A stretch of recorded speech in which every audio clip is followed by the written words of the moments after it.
안녕하십니까. 죄송해요. 만나는 삼김 토크쇼입니다.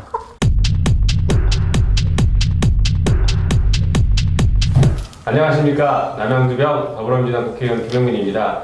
TV 김용민 시청자 여러분 반갑습니다. 안녕하십니까. 김필성 변호사입니다. 만나서 반갑습니다.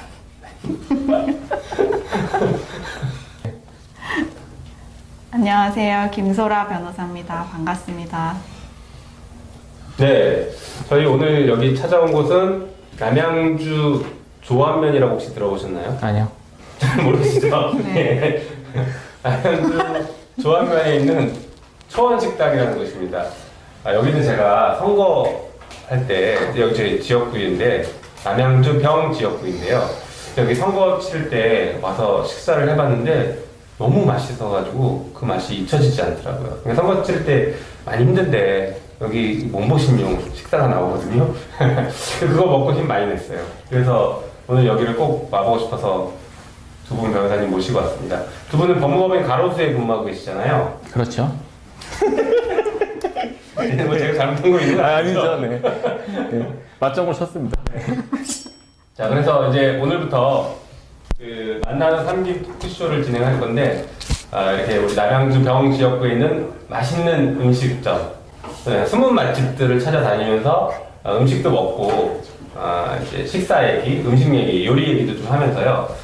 더 나아가서 저희들이 잘 할 수 있는 것, 사건 얘기, 저희가 진행했던 사건 위주로 사건 얘기를 좀 하면서 사건의 문제점과 이 사건 가지고 앞으로 그럼 뭘 할 거냐 이런 개혁 방안 같이 한번 논의를 해보고 싶습니다. 첫 방송이라 재미가 없을 것 같긴 하지만 그래도 저희가 이제 맛있게 먹고 열심히 토크하는 거 좀 잘 좋게 봐주시길 바랍니다. 같이 오신 분들 다시 정식으로 소개해드리죠. 옆에 계신 분은 법무법인 가로수의 대표 변호사 김필성 변호사입니다. 안녕하십니까.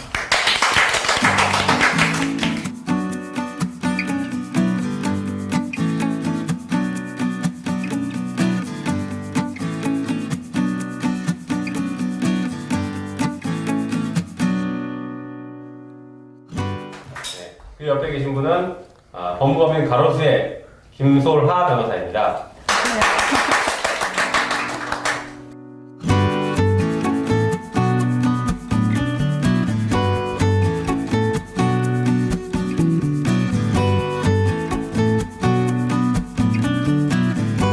참고로 저도 법무법인 가로수 출신입니다. 법무법인 가로수에 있을 때 거의 유일한 정상 변호사였습니다. 김솔하 변호사님. 네, 그래서 영입했죠. 네. 망했어요. 근데 김필성 변호사님은 원래 법을 전공하지 않으셨잖아요. 그랬죠. 세상에. 원래 물리학을 전공하셨죠. 네, 물리학 전공을 했죠. 네. 근데 뭐 어떡하다 이 법조인을 선택하신 거예요? 이걸 이제 길게 얘기를 하면 우리나라 순수과학이 얼마나 먹고 살기 힘든 거에 대한 신상탄을 해야 돼서 적절하지 않은 것 같고요. 간단하게 말씀드리면 먹고 살기 막막해가지고요. 그래도 먹고 살려면 뭔가 자격증을 하나 따야 되는 게 아닌가 이런 생각이 들어서 그래서 고민을 하다가 사법시험을 쳤습니다. 그래서 어쩌다 보니 이렇게 됐네요. 아니 근데 물리학을 전공하신 분이 사법시험을 쳐서 그것도 매우 빠르게 붙으셨잖아요. 아니 그럼 뭐 한 번에 다 붙었죠? 아니 운이 좋았던 거고. 생동차, 아니 그러지 생동차. 마세요. 이런 거 짜증주세요 제발. 꼭 붙여주세요. 아니요. 천재입니다. 아니 그러지 마세요. 원래 물리학과 천재들이 가잖아요. 아니 그러지 마시고요. 근데 그 전혀 다른 사법시험도 한 번에 다 붙었어요. 아니 뭐 네, 동차라고 부르는데 진짜 천재입니다. 아닙니다. 어쨌든 열심히 먹어보겠습니다. 근데 천재인데 기억력은 평균 이하라고 계속 얘기하고 계셔가지고 예, 약간 얄팍하게 공부를 했어요. 그래가지고. 네. 우리 김소라 변호사님은 네. 법학 전공하셨죠? 네. 네. 처음부터 변호사 법조인의 꿈이 있었어요? 네, 저 고등학교 때부터. 오, 어떤 계기가 있었나요? 아니요. 오늘 참 대화하기가 힘듭니다. 배가 고파서 이러신 건 아니죠? 그럴지도 몰라요. 그럴지도 몰라요. 보기보다 제가 허약해서. 너무 멀리 오셔가지고 그거 얼마나 걸렸어요? 사무실에서 오시는데? 1시간 10분? 별로 많이 안 10분? 걸렸네요. 20분? 이 정도 걸렸어요. 아니 근데 지난번에 남양주 올 때보다 좀 오래 걸린 것 같아요. 네, 중간에 차가 좀 막혔나 봐요. 사고 났었어요. 오는 길에 강변북로에. 강변북로를 안 탔습니다. 네. 그래서 우회했군요. 네. 그런 거. 네, 그런 건가. 아니 근데 오는 길이 되게 경치가 좋더라고요. 예. 그렇죠. 네. 예. 여기가 사실 강남에서 지금 오신 건데 지금 차가 조금 막혔어도 1시간 10분 정도 걸리는 거리입니다. 그리고 조금 북한강을 끼고 있는 그 강변도로를 타고 오기 때문에 경치가 매우 좋습니다.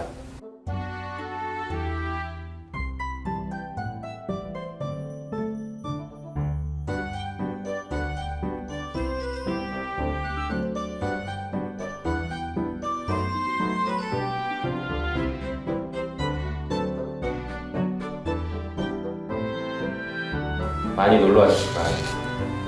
더우신가요? 이미 네.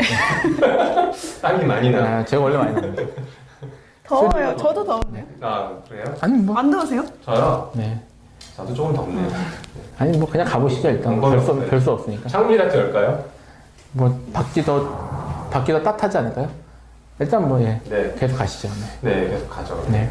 그 오늘 주제가 뭔가요? 오늘 뭐 이제 어떤 얘기를 할까요? 저희가 그래서 진행했던 사건들 얘기하면서 이런저런 얘기를 할 건데 주제는 정하고 얘기를 해야 되지 않겠습니까? 혹시 오늘 주제 소개 좀 해주실래요? 오늘 주제요? 네. 아 뒤가 어떡하네? 해신탕? 네, 저도 그 얘기 하려고 했어요. 해신탕이 제가 좀 진짜 궁금해서 찾아보고 왔는데요. 이런 분위기가 아닌 거죠. 아 근데 해신탕이 뭐예요? 해신탕이 네. 심플하게 얘기하면 모르시는 분들이 네, 해물이 잔뜩 들어간 삼계탕이더라고요. 그렇게 설명할 수 있겠더라고요. 그래서 전복과 낙지 예, 뭐 이런 것들이 문어, 문어도. 예, 어쨌든 우리나라만 구분하니까요. 어쨌든 뭐. 이 집은 또 능이버섯도 아, 들어가잖아요. 예. 파리가 능이버섯은 또 어떤 버섯이에요? 먹는 버섯. 그냥 뭐 한때 확 떴죠. 그래가지고 뭐 저기 다른 송이보다 좋다고 주장하시는 분들도 있었는데, 송이보다? 예, 저는 믿진 않고요. 네. 좋은 버섯인 건 맞습니다. 제가 몸에 좋다는 얘기. 그렇죠. 뭐 다른데 좋진 않아요. 맛 맛도 있죠. 네, 맛있습니다. 네. 버섯 이제- 많이 들어가나요? 버섯 별로 안 좋아해요. 안 먹어보셨죠, 참? 예, 아직 안 먹어요.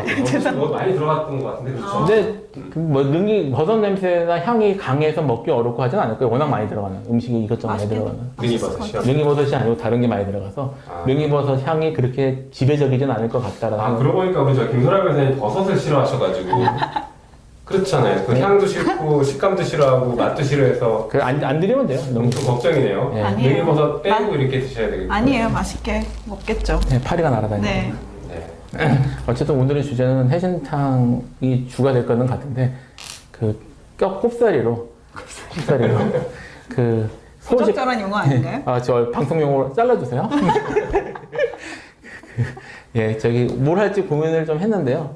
최근에 이제 시끄러웠던 그것 때문에 저기 아마 그 김용민 의원님이 국회에서도 한번 그걸 했던 걸로 알고 계셔서 유우성 간첩 조작 사건 관련된 얘기를 조금 해볼까 하고 왔습니다. 근데 이제 사실 많은 부분들이 언론에서 다룬 부분들도 있어요. 그래가지고 그런 내용들은 잘 아실 텐데 언론에서 좀 다루지 않았던 그 이후 비하인드 스토리에 관련해서 좀 얘기를 해볼까 이런 생각을 하고 있습니다.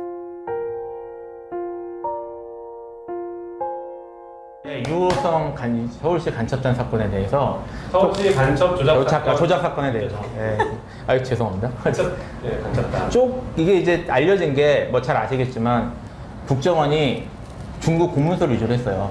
이제 그게 들통이 나서 다 뒤집혀진 사건이고 그거 관련된 내용은 잘 아실 거라고 생각합니다. 죄송합니다.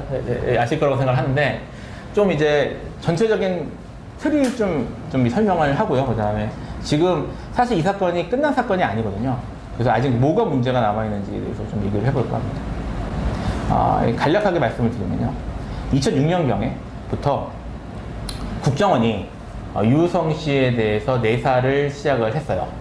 이게 이제 그 전에 유우성 씨가 북한 탈북자로 한국에 들어와서 그 서울시 공무원으로 임용도 되고 그리고 이제 사실 탈북자로서 성공한 그런 삶을 살면서 나름 이제 그쪽 사회에서는 좀 인정을 받는 인물이었다고 하는데 국정원에서 유우성 씨를 뭔가 문제가 있다고 생각하고 내사를 시작한 거죠. 근데 이제 내사를 시작한 이유가 뭔지는 또 직접 들어서는 잘 모르겠지만 사실 유우성 씨가 국적이 중국인지 북한인지에 대한 논란이 좀 있었어요, 당시. 그러니까 이거 국정원이 사실 이제 간첩 조작 사건이잖아요. 간첩 조작을 하기 위해서 선택하는 소재들이 있습니다. 뭐 예를 들면 80년대 같으면 음식 왔네요. 네, 빨리 하겠습니다. 말씀하시죠. 네. 저는 음식도. 알겠습니다. 일단 갑자기 길어지네? 예, 길어지네. 80년대 같은 경우에는,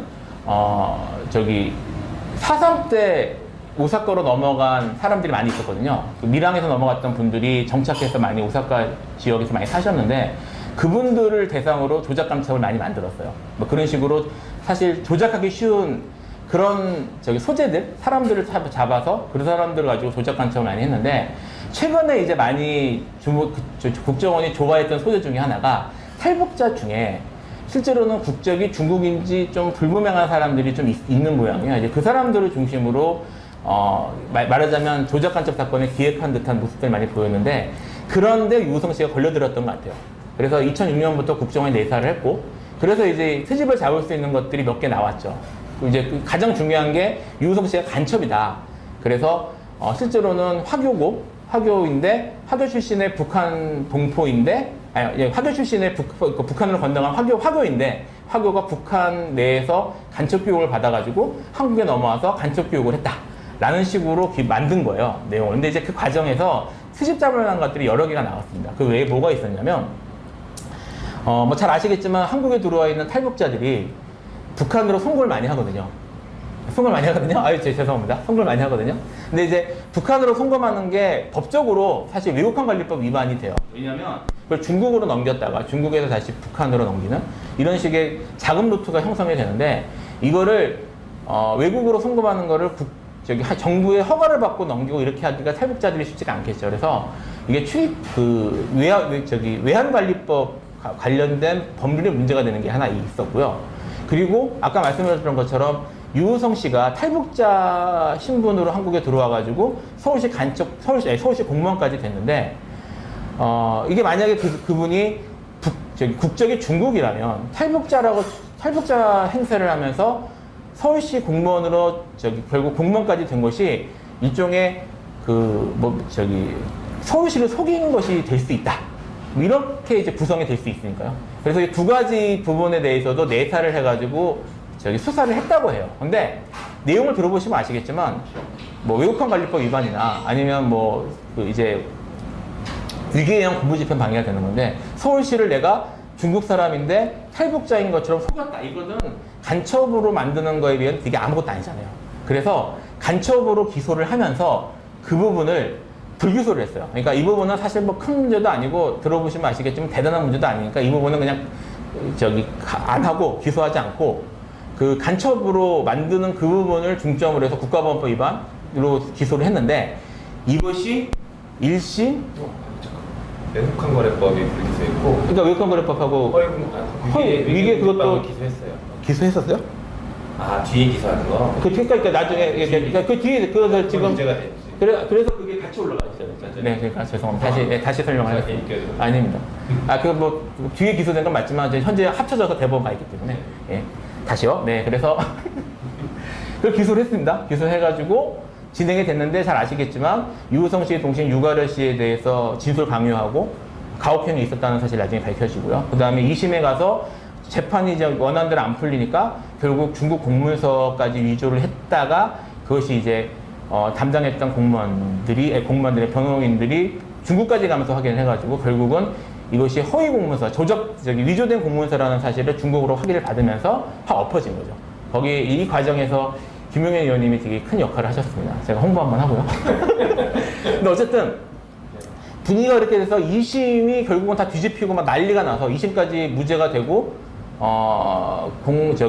국정원이 다 뒤집어쓰게 상황이 되니까 아까 얘기했던 그 두 가지를 갑자기 수사를 다시 하니 어쩌고 하면서 기소를 하겠다고 난리를 친 거예요. 그래서 2심의 무죄 판결이 나온 지 며칠 지난 후에 기소를 했습니다. 이게 이제 2심 판결이 난 다음 이후에 기소했다는 게 법리적으로 좀 중요한데요. 어쨌든 기소를 했어요. 그래가지고 이게 지금 아까 말씀드렸던 것처럼 메인이었던 사건, 그러니까 국가보안법 위반 간첩 관련 사건은 결국 3심까지 가서 모두 무죄가 났는데 이게 무죄가 돼서 유호성 씨를 그냥 풀어줘야 되는 사건이 되니까 나는 너를 그냥 이렇게 해둘 수 없다라는 생각을 했는지 이미 불기소해서 묻어놨던 사건, 끝났던 사건을 다시 기소를 해서 만든 거죠. 그래서 아까 말씀드렸던 것처럼 두 가지 기소를 했어요. 그러니까 이제 처음에 했던 게 아까 그 외국환 관리법 위반. 이건 사실 판례가 있거든요. 관련된 판례나 이런 것들도 있어서 이걸 가지고 문제를 삼았고, 그 다음에 서울시를 속였다라는 걸로 기소를 해서 유우성 씨를 다시 괴롭히기 시작을 한 겁니다. 그래서 지금 다시 괴롭혀서 기소를 했는데 이 사건이 특히 이제 그 아까 말씀드렸던 그 저기 외국판 관리법 위반 관련해서 1심에서 관련 사건 새로운 사건 1심에서 그 국민참여재판을 했었죠.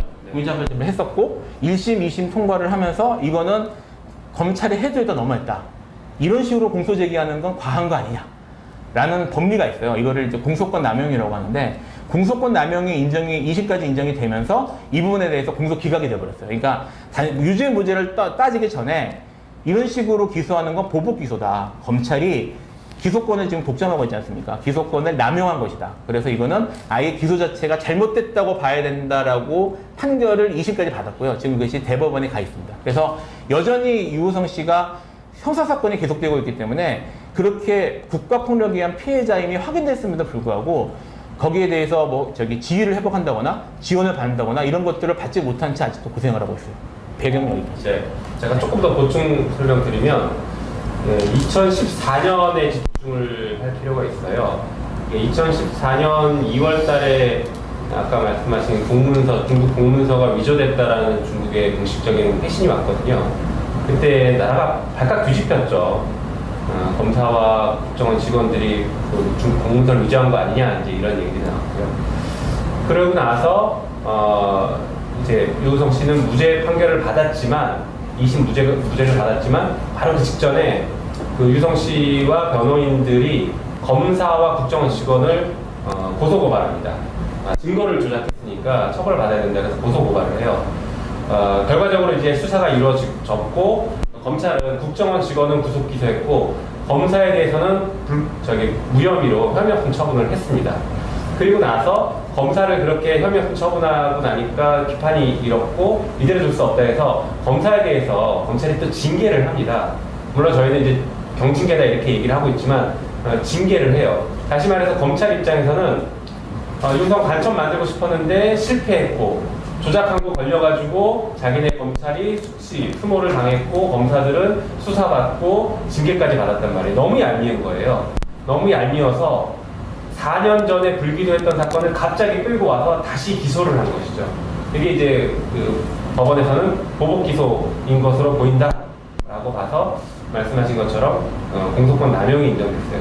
이게 1심에서는 국민참여재판으로 진행됐는데 국민참여재판 아실 겁니다. 배심원들이 모여서 이제 범죄 혐의에 대해서 유무죄 판단하는 그런 재판인데 배심원들의 다수 의견은 공소권 남용이 맞다. 검찰이 보복 기소한 것이다. 라고 판단을 했거든요. 그런데 1심 재판부가 배심원 판단을 뒤집고 아니다. 공소권 남용 아니다. 해서 유죄를 인정합니다. 이게 또 이제 우리 국민참여재판의 문제점으로 계속 지적되고 있는 부분인데 배심원들이 아무리 열심히 판단해도 판사가 그 결론을 달리 갈 수 있거든요. 달리 판단해도 위법이 아닌 것입니다. 권고적 효력만 있기 때문에. 그래서 이 사건은 1심이 그렇게 났어요. 사실 저희가 변호할 때 1심 국민참여재판을 신청했던 이유가 이 사건은 그 판사가 직업법관이 공소권 남용 인정하기 어려울 것이다 라고 생각을 했어요. 왜냐하면 직업 검사, 어떻게 보면 동료의식이 있는 그 직업군이잖아요. 검사가 나쁘다라는 판결을 하는 게 공소권 남용 판결인데 검사가 나쁘다는 판결을 직접 하기 어려울 것이다. 그러니까 배심원들이 판단해주면 판사는 그 판단에 따라서 공소권 남용을 인정해주지 않을까라고 해서 국민참여재판을 신청했던 것이거든요. 그래서 배심원들은 공소권 남용이 맞다, 검사가 잘못했다라고 봤는데 판사는 그것을 뒤집었죠. 다행히 항소심 2심에서는 원래 배심원 판단대로 이거 검사가 어떤 악의적인 의도를 가지고 기소한 거 맞다 이렇게 판단을 해서 공소권 남용이 인정됐습니다. 그게 현재 대법원 가 있고 대법원 가 있는 지 지금 오래됐잖아요. 오래됐죠. 몇 년? 한 3년 정도 됐잖아요.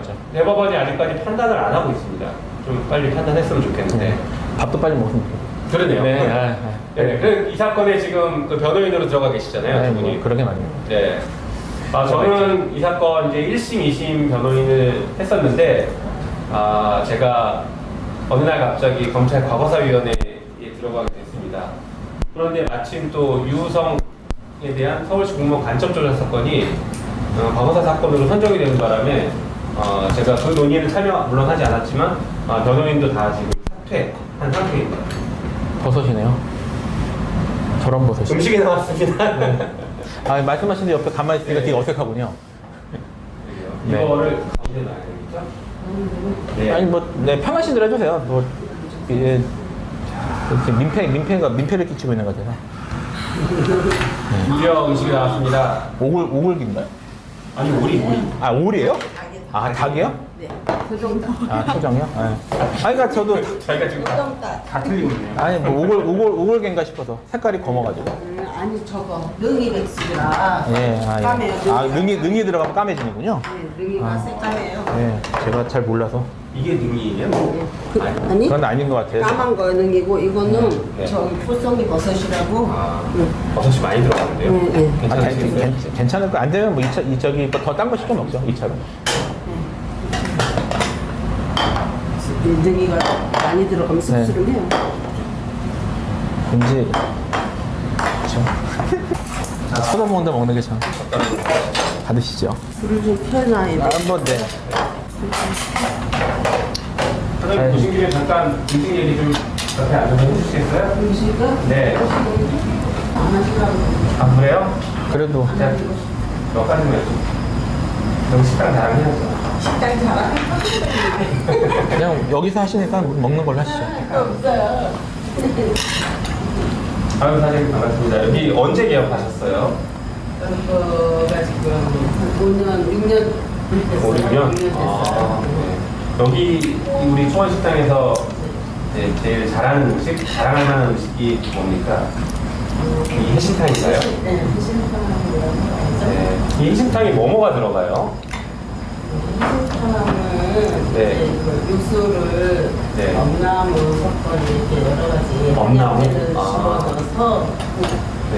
육수를 넣은 다음에 이제 능이랑 네. 이렇게 해가지고 이제 끓이는 거예요. 육수를 하는 건 그렇게 면지는 않은데 네.